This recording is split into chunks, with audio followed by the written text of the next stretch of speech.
എല്ലാവർക്കും നമസ്കാരം. ലോകം ഇപ്പോൾ മുന്നോട്ട് പോകുന്നത് ഒരു പ്രത്യേക രീതിയിലാണ്. ഇപ്പോൾ ക്യാൻസറിന് വാക്സിൻ കണ്ടുപിടിച്ചു റഷ്യയിലെന്നുള്ള വാർത്തകൾ നമ്മൾ കേൾക്കുന്നുണ്ട്. ഈ ഒരു വാക്സിൻ എടുക്കുന്നവർക്കൊന്നും ഇനി ക്യാൻസർ വരില്ല എന്നൊന്നുമല്ല. ഇതൊക്കെ യഥാർത്ഥത്തിൽ ഉപകാരപ്രദമാകുന്നത് ഭാവിയിൽ ഈ റിവേഴ്സ് ഏജിങ് പോലെയുള്ള കാര്യങ്ങളൊക്കെ സജീവമാകും.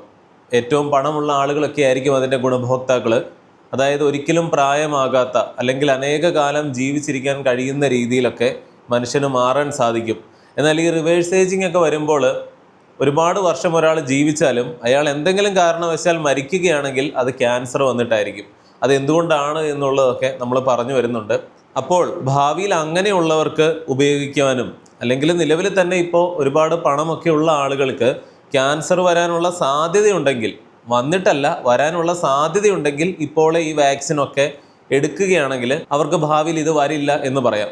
എന്ന് കരുതി എല്ലാവർക്കും ഒരേ വാക്സിനൊന്നുമല്ല, ഓരോരുത്തരെയും അനലൈസ് ചെയ്ത് അവർക്ക് വേണ്ടി ഓരോന്നും ഡെവലപ്പ് ചെയ്യേണ്ടതുണ്ട്. അതുകൊണ്ട് തന്നെ സാധാരണക്കാർക്ക് ക്യാൻസറിനുള്ള മരുന്ന് കണ്ടെത്തി അല്ലെങ്കിൽ വാക്സിൻ കണ്ടെത്തി എന്നൊക്കെയുള്ള രീതിയിൽ പ്രചരിക്കുന്ന കാര്യങ്ങളൊക്കെ അടിസ്ഥാനരഹിതമാണ്. എന്നാൽ ഇത്തരം കാര്യങ്ങളൊക്കെ വരുന്നത് കൊണ്ട് ഭാവിയിൽ ഇനി എന്തൊക്കെയായിരിക്കും സംഭവിക്കുക, അതാണ് നമ്മൾ ഈ വീഡിയോയിൽ പ്രധാനമായിട്ടും പറയുന്നത്. ആദ്യമേ പറഞ്ഞല്ലോ, നിങ്ങൾക്ക് ഒരു രോഗവും വരാതെ അല്ലെങ്കിൽ നിങ്ങൾക്ക് പ്രായമാകുന്നില്ല എന്ന് കരുതുക. നിങ്ങളൊരു 1000 വർഷം ജീവിച്ചിരിക്കാൻ പോവുകയാണ്. പക്ഷേ അങ്ങനെയെങ്കിൽ നിങ്ങൾ മരിക്കാൻ പോകുന്നത് തീർച്ചയായിട്ടും ക്യാൻസർ വന്നിട്ടായിരിക്കും. ഇങ്ങനെ പറഞ്ഞത് എന്തുകൊണ്ടാണ്? അതല്ലെങ്കിൽ ആ കാര്യങ്ങളൊക്കെ വിട്ടേക്കുക. നിലവിൽ തന്നെ പ്രായം കൂടുന്നതിനനുസരിച്ചിട്ടാണ് ക്യാൻസർ വരാനുള്ള സാധ്യതയും. വളരെ ചെറുപ്പത്തിൽ അല്ലെങ്കിൽ കുട്ടികൾക്കുമൊക്കെ വരുന്നുണ്ട്. പക്ഷേ എത്രമാത്രം നിങ്ങൾക്ക് പ്രായം കൂടുന്നോ അത്രമാത്രം ക്യാൻസർ വരാനുള്ള സാധ്യതയുമുണ്ട്. എന്താണ് ക്യാൻസർ എന്നുള്ളത് ഏറ്റവും ചുരുക്കത്തിൽ നമുക്കൊന്ന് മനസ്സിലാക്കാനായിട്ട് ശ്രമിക്കാം. നമ്മൾ എങ്ങനെയാണ് മുന്നോട്ട് പോകുന്നത്, അല്ലെങ്കിൽ ജീവന്റെ അടിസ്ഥാനം എന്താണ്? നമ്മളെപ്പോലെയുള്ള വലിയ ജീവികളിൽ സെൽ ഡിവിഷനാണ്. ഒരു കോശം രണ്ടായിട്ട് മാറുന്നു, അല്ലെങ്കിൽ അതിനുള്ളിലുള്ള DNA-യും ഈ കാര്യങ്ങളുമൊക്കെ കോപ്പി ചെയ്യപ്പെടുന്നുണ്ട്, 1, 2 മാറുന്നു. ഇങ്ങനെ സെൽ ഡിവിഷൻ നടന്നിട്ടാണ് നമ്മൾ മുന്നോട്ട് ജീവിക്കുന്നത്. പക്ഷേ ഈ സെൽ ഡിവിഷൻ നടക്കുമ്പോൾ ഈ DNA ഒക്കെ കോപ്പി ചെയ്ത് വരിക എന്നൊക്കെ പറഞ്ഞാൽ, DNA എന്ന് പറഞ്ഞാൽ എത്രമാത്രം വിവരങ്ങൾ ഉൾക്കൊള്ളുന്ന, അല്ലെങ്കിൽ ആ DNA-യിലുണ്ട് നമ്മുടെ ശരീരത്തിലെ ഏത് അവയവവും അല്ലെങ്കിൽ നമ്മുടെ ശരീരം മുഴുവനും പ്രവർത്തിക്കുന്നത് എങ്ങനെയാണെന്നുള്ള ഒരു എല്ലാ കോഡുകളും അല്ലെങ്കിൽ വിശദാംശങ്ങളും അടങ്ങുന്നതാണ് ഒരു സെല്ലിലെ ഒരു DNA പോലും.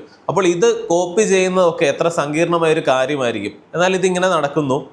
അവിടെ സംഭവിക്കുന്ന എററാണ് യഥാർത്ഥത്തിൽ ക്യാൻസറിന് കാരണമാകുന്നത്. ഈ എററുകൾ ഒരുപാട് സംഭവിക്കുന്നുണ്ട്. അതിനെ മ്യൂട്ടേഷൻ എന്നാണ് പൊതുവെ പറയുന്നത്. ഇത്തരം മ്യൂട്ടേഷനുകൾ സംഭവിക്കുമ്പോൾ അത് നല്ലൊരു ഭാഗവും ഹാനികരമാകാനായിട്ട് സാധ്യതയുണ്ട്. വേറൊന്ന് ന്യൂട്രലായിട്ട് നിൽക്കും, വലിയ പ്രശ്നമൊന്നുമില്ല. എന്നാൽ വളരെ കുറച്ച് സംഭവങ്ങൾ ഈ ജീവിക്ക് അത് അനുയോജ്യമായിട്ട് വരും. ഇങ്ങനെ ഒരു എറർ സംഭവിച്ചത് കൊണ്ട് വന്ന മാറ്റങ്ങൾ മ്യൂട്ടേഷൻ മൂലം അവയ്ക്കത് ഭാവിയിൽ ഉപകാരപ്പെടും. അപ്പോൾ ഹാനികരമായിട്ട് വരുന്ന കേസുകളാണ് ഈ ക്യാൻസർ എന്ന് പറയാം. നമ്മുടെ സെൽ ഡിവിഷൻ നടക്കുമ്പോൾ അല്ലെങ്കിൽ ഈ DNA-യുടെ ഒക്കെ കോപ്പി ഉണ്ടാകുമ്പോൾ സംഭവിക്കുന്ന എററാണ് ഈ ക്യാൻസറിൻ്റെ അടിസ്ഥാനം. പ്രായം കൂടുന്തോറും നിങ്ങൾക്ക് ക്യാൻസർ വരാനുള്ള സാധ്യത കൂടുതലാണെന്ന് പറയുന്നത് എന്തുകൊണ്ടാണ്? നിങ്ങൾ എത്രമാത്രം വാഹനം ഓടിക്കുന്നോ അത്രമാത്രം വാഹനാപകടം സംഭവിക്കാനുള്ള സാധ്യത നിങ്ങൾക്കുണ്ട്. എന്ന് കരുതി അത് ഉറപ്പാണെന്നൊന്നുമില്ല. ചിലപ്പോൾ നിങ്ങൾ 10 വർഷം വാഹനം ഓടിക്കുമ്പോൾ എവിടെയെങ്കിലും ഒരു ആക്സിഡൻറ്റ് ഉണ്ടാവാം. അതല്ലെങ്കിൽ 100 വർഷം നിങ്ങൾ ഓടിച്ചിട്ടായിരിക്കാം ഒരു ആക്സിഡൻറ്റ് ഉണ്ടാകാൻ സാധ്യത. എന്താണെങ്കിലും എത്രമാത്രം നിങ്ങൾ റോഡിലൂടെ വാഹനം ഓടിക്കുന്നോ അത്രമാത്രം അപകട സാധ്യതയും ഉണ്ട് എന്ന് പറയുന്നത് പോലെ, എത്ര വർഷം നമ്മൾ ജീവിക്കുന്നോ, എത്ര പ്രാവശ്യം ഈ സെൽ ഡിവിഷൻ നടക്കുന്നോ അത്രമാത്രം എറർ സംഭവിക്കാനുള്ള സാധ്യതയുമുണ്ട്. അതാണ്. പിന്നെ ഈ ക്യാൻസർ എങ്ങനെയാണ് വരുന്നത് പലർക്കും, അതാണ് എല്ലാവരും മനസ്സിലാക്കേണ്ട ഏറ്റവും പ്രധാനപ്പെട്ട ഒരു കാര്യം. നമ്മൾ പൊതുവെ കേൾക്കുന്നത് എന്താണ്? ഇപ്പോൾ എൻവയൺമെന്റലായിട്ടുള്ള കാര്യങ്ങൾ, UV റേസ് അല്ലെങ്കിൽ സൂര്യപ്രകാശം തന്നെയും ഇങ്ങനെയുള്ള ചില സംഭവങ്ങളൊക്കെ ഉണ്ട്. ഇതിനെല്ലാം പുറമെയായിട്ട് കീടനാശിനികൾ, കളനാശിനികൾ, ഇതൊക്കെയാണ് ഏറ്റവും കൂടുതൽ ഈ രോഗം വരുത്തുന്നത് എന്നാണ് നമ്മൾ തെറ്റിദ്ധരിച്ച് വെച്ചിരിക്കുന്നത്. വിഷം കലർന്ന പച്ചക്കറികൾ ഉപയോഗിക്കുന്നതിലൂടെ, അതുപോലെ പുകവലി, ഇങ്ങനെയൊക്കെയുള്ള, അതായത് നമ്മൾ കേട്ടിട്ടുള്ള സംഭവങ്ങളെല്ലാം ഒരു 20% മാത്രമാണ് ക്യാൻസർ വരാൻ കാരണമാകുന്നുള്ളൂ. 64%, അതായത് പകുതിയിലധികവും ക്യാൻസർ എങ്ങനെയാണ് വരുന്നത് എന്ന് ചോദിച്ചാൽ അതിൻ്റെ ഉത്തരം ഇതാണ്: ചുമ്മാ അങ്ങ് വരികയാണ്. എങ്ങനെയാണ് വരുന്നത്? ഈ എറർ അത് എപ്പോൾ വേണമെങ്കിലും സംഭവിക്കാം, എങ്ങനെ വേണമെങ്കിലും സംഭവിക്കാം. സംഭവിക്കാനും സംഭവിക്കാതിരിക്കാനും സാധ്യതയുണ്ട് എന്ന് പറയുന്നത് പോലെ 64% ക്യാൻസറും വരുന്നത് ചുമ്മാ അങ്ങ് വരുന്നതാണ്. നിങ്ങൾ ഏറ്റവും നല്ല ഭക്ഷണം മാത്രം കഴിച്ച് ഏറ്റവും നല്ല കാലാവസ്ഥയിൽ, അല്ലെങ്കിൽ ക്യാൻസർ വരാൻ കാരണമെന്ന് നമ്മൾ കരുതുന്ന എല്ലാത്തിൽ നിന്നും അകലം പാലിച്ച് ഈ പറയുന്ന ഹിമാലയത്തിലെ ഗുഹയിൽ പോയി തപസ് ചെയ്താലും നിങ്ങൾക്ക് ക്യാൻസർ വരാനുള്ള സാധ്യത 64%. ക്യാൻസർ എന്ന് പറയുന്നത് ഇങ്ങനെയാണ്. അത് ആദ്യം മനസ്സിലാക്കുക. നമുക്ക് എങ്ങനെയാണ് പ്രായമാകുന്നത് എന്ന് ചോദിച്ചാൽ ഈ സെൽ ഡിവിഷൻ അല്ലെങ്കിൽ വിഭജിക്കാനുള്ള കോശങ്ങളുടെ കഴിവ് നഷ്ടപ്പെടുമ്പോഴാണ്. അതായത് ഈ DNA ഇങ്ങനെ കോപ്പി ചെയ്യുമ്പോൾ ടെലോമിയർ എന്ന് പറയുന്ന ഈ DNAകളുടെ അറ്റത്തുള്ള ഒരു സംഭവമുണ്ട്. അത് ഓരോ തവണയും ഡിവൈഡ് ചെയ്യുമ്പോൾ ഇങ്ങനെ കുറഞ്ഞു കുറഞ്ഞു വരും. അങ്ങനെ ഒരു സമയം എത്തുമ്പോഴേക്കും ഇതിന് ഡിവൈഡ് ചെയ്യാനായിട്ട് അല്ലെങ്കിൽ കോപ്പി ഉണ്ടാക്കാൻ സാധിക്കാത്ത ഒരവസ്ഥ വരും. അതാണ് വാർദ്ധക്യം എന്ന് പറയുന്നത്. ഈ ടെലോമിയർ ഷോർട്ടനിങ് അല്ലെങ്കിൽ ഈ ടെലോമിയറിന്റെ നീളം കുറയുന്നത് നമുക്ക് പരിഹരിക്കാൻ സാധിച്ചാൽ പിന്നെ നമുക്ക് ഒരിക്കലും പ്രായമാകില്ല. ജനിച്ചു നമ്മളിങ്ങനെ ജീവിച്ചുകൊണ്ടേയിരിക്കും. നമ്മൾ നിത്യ യൗവനം നേടും. അതൊക്കെ ഭാവിയിൽ ഉറപ്പായിട്ടും സംഭവിക്കാൻ പോകുന്ന കാര്യങ്ങൾ തന്നെയാണ്. പക്ഷെ അവിടെയും ഒരു പ്രശ്നമുണ്ട്. ഇപ്പോൾ ഉദാഹരണത്തിന് ഞാനൊരു വലിയ എഴുത്തുകാരനോ സിനിമക്കാരനോ ഒക്കെ ആയിട്ട് ഒരുപാട് കാശൊക്കെ ഉണ്ടാക്കി ഭാവിയിൽ ഈ പറയുന്ന റിവേഴ്സ് ഏജിങ് ഒക്കെ ചെയ്ത് നിത്യ യൗവനം നേടി എന്ന് കരുതുക. ഞാനൊരു 100 വർഷവും 150 വർഷവും ജീവിക്കുകയാണ് എന്നും കരുതുക. പക്ഷെ അപ്പോഴും എനിക്കൊരു അപകട സാധ്യതയുള്ളത് എന്താണ്? ഇപ്പോൾ നമ്മൾ വാഹനാപകടത്തിലോ അല്ലെങ്കിൽ ആരെങ്കിലും വെടിവെച്ച് കൊന്നിട്ടോ അല്ലെങ്കിൽ വേറെ എന്തെങ്കിലും അസുഖങ്ങൾ വന്നിട്ടോ ഒക്കെ നമ്മൾ മരിക്കാം എന്നുള്ളൊരു സാധ്യതയുണ്ട്. പക്ഷെ അതുമൊക്കെ നമ്മൾ ഓവർകം ചെയ്ത് മുന്നോട്ട് പോവുകയാണെന്ന് കരുതുക. നല്ല സെക്യൂരിറ്റിയിൽ ഏറ്റവും നല്ല ഫുഡ് കഴിക്കുന്നു, വേറെ ഒരു അസുഖവും വരുന്നില്ല എന്നൊക്കെ വിചാരിക്കുക. പക്ഷേ അവിടെയും ഇങ്ങനെയുള്ള ഒരാൾ മരണപ്പെടാൻ ഒരേ ഒരു സാധ്യതയുള്ളത് ക്യാൻസറാണ്. കാരണം നിത്യ യൗവനം നേടി ഒരുപാട് വർഷം ജീവിക്കുന്നു എന്ന് പറയുമ്പോൾ എന്താണ് അതിൻ്റെ അടിസ്ഥാനം? ടെലോമിയർ ഷോർട്ടനിങ് അവിടെ ഇല്ല. എത്ര വേണമെങ്കിലും ഡിവൈഡ് ചെയ്യാം, നിത്യ യൗവനമാണ്, ഇങ്ങനെ പോകുന്നു. പക്ഷേ അവിടെയൊക്കെ നടക്കുന്നത് എന്താണ്? സെൽ ഡിവിഷൻ നടന്നുകൊണ്ടേയിരിക്കുന്നു. അവിടെയൊക്കെ എറർ സംഭവിക്കാനുള്ള സാധ്യതയും ഉണ്ട്. എത്രമാത്രം ജീവിക്കുന്നോ അത്രമാത്രം ഈ എറർ വരാനുള്ള സാധ്യതയുണ്ട്, ക്യാൻസർ വരാനുള്ള സാധ്യതയുമുണ്ട്. അപ്പോൾ നിത്യ യൗവനമൊക്കെ നേടി എല്ലാം തികഞ്ഞ് ജീവിക്കാൻ പോകുന്ന മനുഷ്യർ പോലും ഭാവിയിൽ മരിക്കുന്നുണ്ടെങ്കിൽ ക്യാൻസർ വന്നിട്ടായിരിക്കും മരിക്കുക. അവിടെയും ക്യാൻസർ ഒരു വലിയ പ്രശ്നക്കാരനാണ്. അപ്പോൾ റഷ്യയിൽ ഈ വാക്സിനൊക്കെ കണ്ടെത്തി എന്ന് പറയുമ്പോൾ എന്താണ് സംഭവം? ഇതിപ്പോൾ ഭാവിയിൽ നിത്യ യൗവനത്തിൽ ജീവിക്കാൻ പോകുന്നവർക്ക് വേണ്ടി കണ്ടുപിടിച്ചതാണെന്നൊന്നും അല്ല പറഞ്ഞത്. ഭാവിയിലെ കാര്യങ്ങളൊക്കെ വെച്ചിട്ട് നമ്മളിങ്ങനെ ഒന്ന് ഏകദേശം ചുരുക്കി പറയുന്നതാണ്. ഇനി ഒരുപാട് പണമുള്ളവർക്കൊക്കെ അവരുടെ തലമുറയിൽ ഇപ്പോൾ മാതാപിതാക്കൾക്കോ അല്ലെങ്കിൽ കുടുംബത്തിലുള്ളവർക്കോ ഒക്കെ ഇത്തരം അസുഖങ്ങൾ ഉണ്ടെങ്കിൽ അടുത്ത തലമുറയ്ക്ക് ഇത് വരാനുള്ള സാധ്യത വളരെ കൂടുതലാണ്. ഈ ക്യാൻസർ വരാനുള്ള സാധ്യതകൾ ഒരു പ്രധാനപ്പെട്ട സംഭവമാണ് പാരമ്പര്യമായിട്ടുള്ളത്. അപ്പോൾ ഈ പാരമ്പര്യം എന്ന് പറയുമ്പോൾ ചില ആളുകൾ പേടിക്കും, എൻ്റെ കുടുംബത്തിൽ ഇന്ന ആൾക്കുണ്ടല്ലോ അപ്പോൾ എനിക്കും വരുമോ എന്ന് പറഞ്ഞ് പേടിക്കുന്നവർ ഒരു കാര്യം മനസ്സിലാക്കുക. ഏതൊരാൾക്കും ക്യാൻസർ വരാനുള്ള സാധ്യത 64% നമ്മൾ മുമ്പ് പറഞ്ഞു. ആർക്കും വരാം, എപ്പോൾ വേണമെങ്കിലും വരാം, വരാതിരിക്കാനും സാധ്യതയുണ്ട്. അത്രയേ ഉള്ളൂ. വൈ മീ എന്നല്ല, വൈ നോട്ട് മീ എന്നുകൂടി ചിന്തിക്കണം. ഇനി കയ്യിൽ പണമുള്ളവർക്കൊക്കെ ഈ റഷ്യയിലെ വാക്സിനൊക്കെ ഉപയോഗിച്ചിട്ട് എന്ത് ചെയ്യാൻ പറ്റും? അവർക്ക് ഈ പറയുന്നത് പോലെ പരിശോധിക്കുമ്പോൾ മനസ്സിലാവും ഇത്ര വയസ്സിൽ മിക്കവാറും ഈ ഒരു ക്യാൻസർ വരാനുള്ള സാധ്യതയുണ്ട്. കാരണം കുടുംബത്തിൽ ഇന്ന ആൾക്കൊക്കെ ഈ പ്രശ്നങ്ങളുണ്ട്. അപ്പോൾ നിങ്ങൾക്ക് ഈ പ്രായത്തിൽ ഇത് വരാനുള്ള സാധ്യത ഒരു 68%, 98% എന്നൊക്കെ പറയും. എന്നിട്ട് ഇവരെന്ത് ചെയ്യും? ഈ വരാൻ സാധ്യതയുള്ള ക്യാൻസറിൻ്റെ അത്തരമൊരു വാക്സിൻ എന്ന് പറയുന്നതിനൊക്കെ ഒരു പരിമിതിയുണ്ട്. ഈ സെൽ ഡിവിഷനിൽ എറർ സംഭവിക്കുമ്പോൾ എങ്ങനെയാണോ കാര്യങ്ങൾ ഉണ്ടാകുന്നത്, എങ്ങനെയാണോ പ്രശ്നങ്ങൾ ഉണ്ടാകുന്നത്, ഏകദേശം അതുപോലെ തന്നെയുള്ളൊരു പതിപ്പിനെ ഈ വാക്സിനിലൂടെ മനുഷ്യ ശരീരത്തിലേക്ക് എത്തിക്കുന്നു. ഇത് കാണുമ്പോൾ ശരീരം ഇതിനെ ഓവർകം ചെയ്യാനുള്ള പ്രോട്ടീൻ ഒരു സിസ്റ്റം ഉണ്ട്, അത് ഡെവലപ്പ് ചെയ്യും നേരത്തെ തന്നെ. അപ്പോൾ ഭാവിയിൽ ക്യാൻസർ വന്നാലും, അതായത് ഈ വരാൻ സാധ്യതയുള്ള ക്യാൻസർ വന്നാലും അതിനെ അതിജീവിക്കാനായിട്ട് ശരീരത്തിന് കഴിയും. ശരീരത്തിന് ക്യാൻസറിനെ ഇല്ലാതാക്കാൻ കഴിയും. ഒരു കാര്യം മനസ്സിലാക്കേണ്ടത്, നമ്മുടെ ശരീരത്തിലൊക്കെ ഈ എറർ സംഭവിക്കുന്നില്ല എന്ന് കരുതരുത്. എപ്പോഴെങ്കിലും ഒരു എറർ സംഭവിച്ചാൽ ക്യാൻസർ വന്നു എന്നല്ല പറഞ്ഞത്. നിരന്തരം സംഭവിക്കുന്നുണ്ട്. പ്രത്യേകിച്ച് നമ്മുടെ കണ്ണുകളിലൊക്കെ ഇത് നിരന്തരം സംഭവിക്കുന്നുണ്ട്.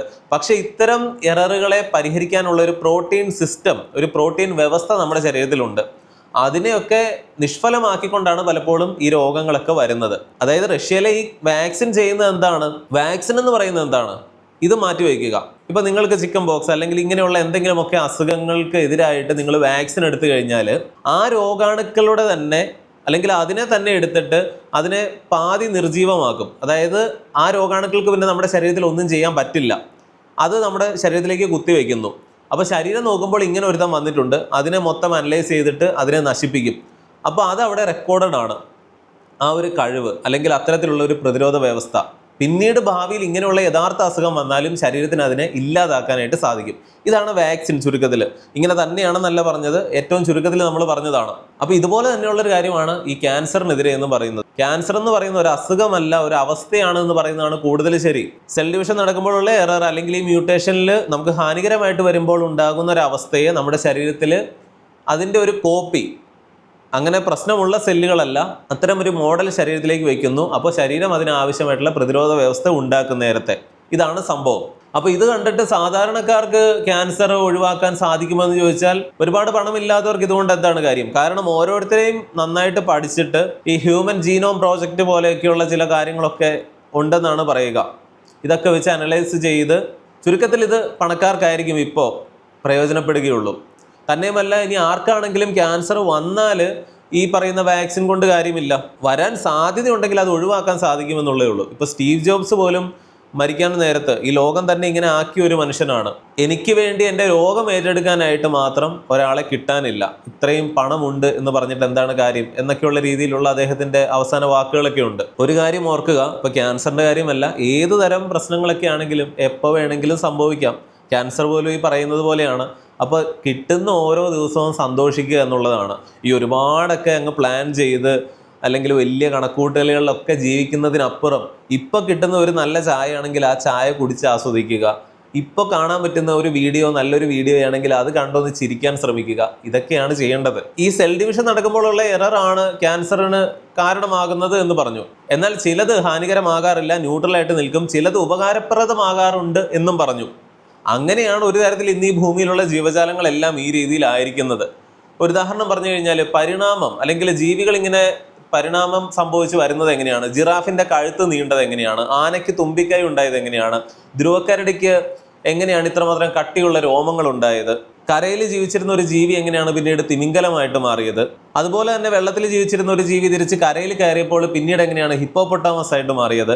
ഇങ്ങനെ പരിണാമം, അല്ലെങ്കിൽ മനുഷ്യൻ കുരങ്ങ് പോലെയുള്ള പൂർവികരിൽ നിന്ന് പരിണമിച്ചു വന്നു. അങ്ങനെ പരിണമിച്ചു വന്നവരാണ് മനുഷ്യരും കുരങ്ങുകളും ഈ പറയുന്ന ഗോറില്ലകളും ചിമ്പാൻസികളും ഒക്കെ. അപ്പോൾ ഇതൊക്കെ എങ്ങനെയാണ് സംഭവിക്കുന്നത്? ഒരു തരത്തിൽ പറഞ്ഞാൽ ഈ പറയുന്ന സെൽ ഡിവിഷൻ നടക്കുമ്പോഴുള്ള എററുകൾ തന്നെയാണ് ഇതിൻ്റെയൊക്കെ കാരണം, നല്ലൊരു ഭാഗവും. നാച്ചുറൽ സെലക്ഷൻ എന്ന് പറയുന്നത് നമ്മൾ മനസ്സിലാക്കേണ്ട ഒരു കാര്യമാണ്. എന്താണ് നാച്ചുറൽ സെലക്ഷൻ? അതിജീവന ശേഷിയുള്ളവരൊക്കെ അല്ലെങ്കിൽ ബലമുള്ളവനൊക്കെ അതിജീവിക്കുമെന്നാണ് നമ്മൾ കേട്ടിട്ടുള്ളത്. അങ്ങനെയല്ല. ഭാഗ്യമുള്ളവർ, അല്ലെങ്കിൽ നിങ്ങൾക്ക് വരുന്ന ഓരോ സംഭവങ്ങളും പ്രകൃതിക്ക് അനുയോജ്യമായി വന്നാൽ ഭാഗ്യവശാൽ, ഇതൊക്കെ ഈ നറുക്കിട്ടെടുക്കുന്ന പോലെ അങ്ങനെയുള്ളൊരു പരിപാടിയാണ്. പണ്ട് യൂറോപ്പിലൊക്കെ അല്ലെങ്കിൽ ലണ്ടനിലൊക്കെ അവിടെ ഉണ്ടായിരുന്ന നിശാശലഭങ്ങളെല്ലാം വെളുത്തതായിരുന്നു. ഒരു 100 എണ്ണം ഉണ്ടെങ്കിൽ 90 എണ്ണവും വെളുത്തതായിരുന്നു, 10 എണ്ണം കറുത്തതായിരുന്നു. അപ്പോഴാണ് വ്യാവസായിക വിപ്ലവം വന്നത്. അങ്ങനെയാണ് നമ്മുടെ പോപ്പുലേഷനൊക്കെ വർദ്ധിക്കുന്നത്. ഭൂമിയിലെ ജനസംഖ്യ 200 വർഷം കൊണ്ട് 100 കോടിയിൽ നിന്ന് 800 കോടിയിലേക്ക് എത്തിയത് നമ്മൾ കഴിഞ്ഞ വീഡിയോയിൽ ഒരു എണ്ണത്തിൽ പറഞ്ഞതാണ്. അപ്പോൾ അന്തരീക്ഷം മുഴുവൻ കറുത്തപ്പോഴേക്കും പിന്നീട് കുറേ അധികം നാളുകൾ കൊണ്ട് വന്ന വ്യത്യാസം എന്ന് പറഞ്ഞാൽ എല്ലാ നിശാശലഭങ്ങളും കറുത്തതായിട്ട് മാറി, വെളുത്ത നിശാശലഭങ്ങൾ കുറഞ്ഞുപോയി.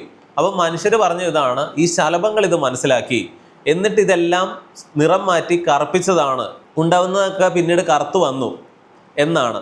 എന്നാൽ അവിടെ സംഭവിച്ചത് എന്താണ്? ഇൻഡസ്ട്രിയൽ റെവല്യൂഷൻ വന്നപ്പോൾ എല്ലായിടത്തും പുകയും മരങ്ങളും കെട്ടിടവും ഒക്കെ കറക്കാൻ തുടങ്ങി. അപ്പോൾ അവിടെ ഇരുന്ന വെള്ള ശലഭങ്ങളെ പക്ഷികൾക്ക് പെട്ടെന്ന് തിന്നാൻ പറ്റി, കറുത്തങ്ങളെ അങ്ങനെ പെട്ടെന്ന് കാണാൻ പറ്റിയില്ല. അപ്പോൾ അതിജീവിക്കുന്നത് മാത്രമാണ് റീപ്രൊഡക്ഷൻ നടത്തുന്നത്. അങ്ങനെ പതുക്കെ എല്ലാ നിശാശലഭങ്ങളും തന്നെ കറുത്തതായിട്ട് മാറി. അല്ലാതെ പ്രകൃതിയിൽ ഇത് ആരോ അറിഞ്ഞുകൊണ്ട് അങ്ങനെ സംഭവിച്ചതല്ല. ഈ പറയുന്നത് പോലെ തന്നെയാണ് ജിറാഫുകളുടെ കാര്യം, അതിൻ്റെ കഴുത്ത് നീണ്ടതും അല്ലെങ്കിൽ ഇങ്ങനെ പലതും. അല്ലാതെ ജിറാഫുകൾ ഇങ്ങനെ തലമുറയായിട്ട് ചിന്തിച്ചു, എൻ്റെ കഴുത്തിന് ഇച്ചിരി നീളം ഉണ്ടായിരുന്നെങ്കിൽ ആ മരത്തിലുള്ള ഇല എടുത്ത് തിന്നാമായിരുന്നു എന്ന് ചിന്തിച്ചിട്ട് കുറേ വർഷം കഴിഞ്ഞപ്പോൾ ജിറാഫിൻ്റെ കഴുത്ത് നീണ്ടതല്ല. അങ്ങനെയായിരുന്നെങ്കിലും മനുഷ്യനിപ്പോൾ പറക്കാനുള്ള ചിറകുകൾ വരണം, അല്ലെങ്കിൽ വെള്ളത്തിലൂടെ നടക്കാനുള്ള കഴിവുകൾ നമുക്ക് വരണം. എന്തുകൊണ്ട് വരുന്നില്ല? ഇവിടെയാണ് നാച്ചുറൽ സെലക്ഷൻ എന്ന് പറയുന്നത് നമ്മൾ മനസ്സിലാക്കേണ്ടത്. സെൽ ഡിവിഷൻ നടക്കുമ്പോൾ അവിടെ എറർ സംഭവിക്കും. ഈ എററുകൾ കൊണ്ട് ചില വ്യത്യാസങ്ങൾ പല ജീവികൾക്കും ഉണ്ടാവും. അത് മിക്കവാറും ക്യാൻസറോ അല്ലെങ്കിൽ ഇതുപോലെയുള്ള പല പ്രശ്നങ്ങളുമാകാനാണ് സാധ്യത. ചിലത് ഒരു പ്രശ്നവും ഇല്ലാതെ വരും, വളരെ കുറച്ച് മാത്രം ആ ജീവിയിൽ മാറ്റങ്ങൾ ഉണ്ടാക്കും. അങ്ങനെയാണ് ജിറാഫിന്റെ കഴുത്ത് നീളുന്നതും ഈ പറയുന്ന പല കാര്യങ്ങളും സംഭവിക്കുന്നത്. ഈ ടൈം ലൈൻ ചിന്തിക്കാനുള്ള കഴിവ് നമുക്കില്ല എന്നുള്ളതാണ്. 100 വർഷം 150 വർഷം എന്നൊക്കെ നമ്മൾ പറയുന്നതേ ഉള്ളൂ. ഇതൊക്കെ നടക്കുന്നത് ലക്ഷക്കണക്കിന് കോടിക്കണക്കിന് വർഷങ്ങൾ കൊണ്ടാണ്. എങ്ങനെ ജീവൻ ഉണ്ടായി, എങ്ങനെ ഇതൊക്കെ സംഭവിച്ചു? അല്ലെങ്കിൽ പ്രകൃതിയിൽ ഒരു പ്രാണിയുണ്ട്, അതിൻ്റെ ഉദരത്തിൽ 2 തരം കെമിക്കലുകളുണ്ട്. അത് ഒരുമിച്ച് ചേർത്ത് അതൊരു തീ പോലെ ശത്രുവിൻ്റെ മുഖത്തേക്ക് സ്പ്രേ ചെയ്തുകൊണ്ടാണ് അത് അതിജീവിക്കുന്നത്. ഇതൊക്കെ കാണുമ്പോൾ മനുഷ്യൻ, ഇതൊക്കെ ആര് ഡിസൈൻ ചെയ്ത് ഇങ്ങനെ വെച്ചു? ഈ ടൈം ലൈൻ ചിന്തിക്കുന്നില്ല. എത്രമാത്രം കോമ്പിനേഷൻസും കാര്യങ്ങളും ഒക്കെ സംഭവിക്കാനുള്ള കാര്യങ്ങൾ സമയം പ്രപഞ്ചത്തിൽ ഉണ്ടാകുന്നുണ്ട്. അത്രമാത്രം സെൽ ഡിവിഷൻ, അത്രമാത്രം മ്യൂട്ടേഷൻ അധികം രോമമില്ലാത്ത കരടികൾ ഉണ്ടായിരുന്നു. പക്ഷേ പിന്നീട് ഭൂമിയിൽ ഒരു കാലത്ത് വലിയ മഞ്ഞ് അല്ലെങ്കിൽ തണുപ്പൊക്കെ പല പ്രദേശത്തും വന്നപ്പോൾ അധികം രോമം ഉണ്ടായിരുന്ന കരടികളാണ് അതിജീവിച്ചത്. അതിനെ ഇന്ന് നമ്മൾ കാണുന്നു. ആ ജീവികൾക്കാകട്ടെ ഇതെല്ലാം മഞ്ഞിനെ അല്ലെങ്കിൽ തണുപ്പിനെ അതിജീവിക്കാൻ സഹായകരവുമാണ്. കഴുത്തിന് നീളം കുറവുണ്ടായിരുന്ന ജിറാഫുകൾ ഉണ്ടായിരുന്നു. ഏതെങ്കിലും ഒരു കാലഘട്ടത്തിൽ വലിയ ക്ഷാമമൊക്കെ വന്നപ്പോൾ കഴുത്തിന് നീളമുള്ള ജിറാഫുകൾ അതിജീവിച്ചു. അവ മാത്രമാണ് റീപ്രൊഡക്ഷൻ നടത്തിയത്. ആ ജിറാഫുകളെ നമ്മൾ ഇന്ന് കാണുന്നുള്ളൂ. ഇന്ന് നമ്മുടെ കോശങ്ങളിലൊക്കെയുള്ള ഊർജ്ജ കേന്ദ്രം അല്ലെങ്കിൽ മൈറ്റോകോൺട്രിയ എന്ന് പറയുന്നത് മറ്റൊരു ബാക്ടീരിയ എന്ന് പറയാവുന്ന ഒന്നായിരുന്നു. അത് നമ്മുടെ സെല്ലിൽ കടന്നു കയറി അതിഥികളെ പോലെ ജീവിക്കുന്ന ഒന്നാണ്. അതില്ലാതെ നമുക്ക് ജീവിക്കാനും സാധിക്കില്ല, ഒരു സെല്ലിൻ്റെ കാര്യം പോലും ആണെങ്കിൽ. ഇതുപോലെ തന്നെയാണ് സസ്യങ്ങളുടെ കോശങ്ങൾക്കുള്ളിലുള്ള ക്ലോറോഫില്ലും ഇതുപോലെ തന്നെ കടന്നു കയറിയതാണ്. ഇതൊക്കെ എപ്പോഴോ ഒരിക്കൽ സംഭവിക്കുന്നു, പിന്നീട് അത് തുടരുന്നു. അതുകൊണ്ടാണ് ഇന്ന് നമ്മൾ കാണുന്ന കോഴികൾ, ഡൈനസോറുകളാണ് അവയുടെ പൂർവികർ. ഡിനോസറുകളുടെ ഇപ്പോഴത്തെ തലമുറയാണ് കോഴികൾ. നമ്മൾ തിന്നുന്ന കോഴി അല്ലെങ്കിൽ ചിക്കൻ. തിമിംഗലങ്ങളും ഡോൾഫിനുകളും ഒക്കെ ലക്ഷക്കണക്കിന് വർഷങ്ങൾക്ക് മുമ്പ് കരയിൽ ജീവിച്ചിരുന്ന 4 കാലുള്ള ജീവിയാണ് എന്ന് പറഞ്ഞാൽ ചിലർ ചിരിക്കും. ഇന്ന് ഈ ഭൂമിയിലുള്ള എല്ലാ ജീവജാലങ്ങളും ഇന്ന് ബാക്ടീരിയ എന്ന് നമുക്ക് പറയാവുന്ന തരത്തിലുള്ള ചില സിംഗിൾ സെൽഡ് ആയിട്ടുള്ള അല്ലെങ്കിൽ അത്തരം സൂക്ഷ്മ ജീവികളിൽ നിന്നും ഉണ്ടായി വന്നിട്ടുള്ളതാണ്. മനുഷ്യൻ കുരങ്ങിൽ നിന്ന് പരിണമിച്ചു എന്ന് മാത്രമല്ല, ഈ ഭൂമിയിലുള്ള എല്ലാ ജീവജാലങ്ങളും ഇങ്ങനെ തന്നെ വന്നിട്ടുള്ളതാണ്. ഒരു മരത്തിന്റെ പല ശാഖകൾ പോലെ. നിശാശലഭങ്ങളുടെ കാര്യം പറഞ്ഞു. ഇൻഡസ്ട്രിയൽ റെവല്യൂഷൻ സംഭവിച്ചതാണ്. അത് സ്വാഭാവികമായി സംഭവിച്ചു. അതിനനുസരിച്ച് ഈ നിശാശലഭങ്ങൾക്ക് ചിലത് കറുത്തതായിരുന്നതുകൊണ്ട് അവ അതിജീവിച്ചു. ഇതാണ് അതിജീവന ശക്തി എന്ന് പറയുന്നത്. അല്ലാതെ ബലമുള്ളവൻ അതിജീവിക്കുമെന്നുള്ളതല്ല. എങ്ങനെയാണ് കോശങ്ങൾ വിഭജിക്കുന്നത്, എങ്ങനെയാണ് നമുക്ക് ജീവൻ ഉണ്ടാകുന്നത്, എങ്ങനെയാണ് ഇത്രയും സങ്കീർണമായ DNA ഒരു കോപ്പി ഉണ്ടാകുന്നത്, ഇതിനൊക്കെ സയൻസിന് ഉത്തരമുണ്ട്. അല്ലെങ്കിൽ ഉത്തരം കണ്ടുപിടിച്ച് അത്രയുമെങ്കിലും നമ്മൾ അറിയാനായിട്ട് ശ്രമിക്കണം. ഇതൊക്കെ പഠിച്ചു പോകുന്നതും അല്ലെങ്കിൽ ചിലർക്ക് മനസ്സിലാക്കാനും പറ്റില്ല, പഠിച്ചു പോകാനുള്ള ക്ഷമയുണ്ടാകില്ല, മെനക്കേടാണ്. അപ്പോൾ നമുക്കൊരു എളുപ്പ വഴിയുണ്ട്. നമ്മുടെ ബ്രെയിൻ അല്പം മടിയൻ തന്നെയാണ്. നമുക്കൊരു എളുപ്പ വഴിയുണ്ട്. ആരോ ഉണ്ടാക്കി, ഒരു ഉണ്ടാക്കർ ഉണ്ടാക്കി എന്നങ്ങ് നമ്മൾ വിശ്വസിക്കുമ്പോൾ നമ്മുടെ പണി അങ്ങ് കുറഞ്ഞു. ഓക്കെ. അല്ലാതെ അന്വേഷിച്ച് പോകാനോ ഉത്തരം കണ്ടെത്താനോ നമുക്ക് താല്പര്യമില്ല. ഇതിനൊക്കെ ഉത്തരങ്ങളുണ്ട്. എന്തൊക്കെയാണെങ്കിലും ഇന്നത്തെ വീഡിയോയെ കുറിച്ചുള്ള നിങ്ങളുടെ എല്ലാ അഭിപ്രായങ്ങളും അറിയിക്കുക. മറ്റൊരു വീഡിയോയിൽ വീണ്ടും വരാം. നന്ദി, നമസ്കാരം.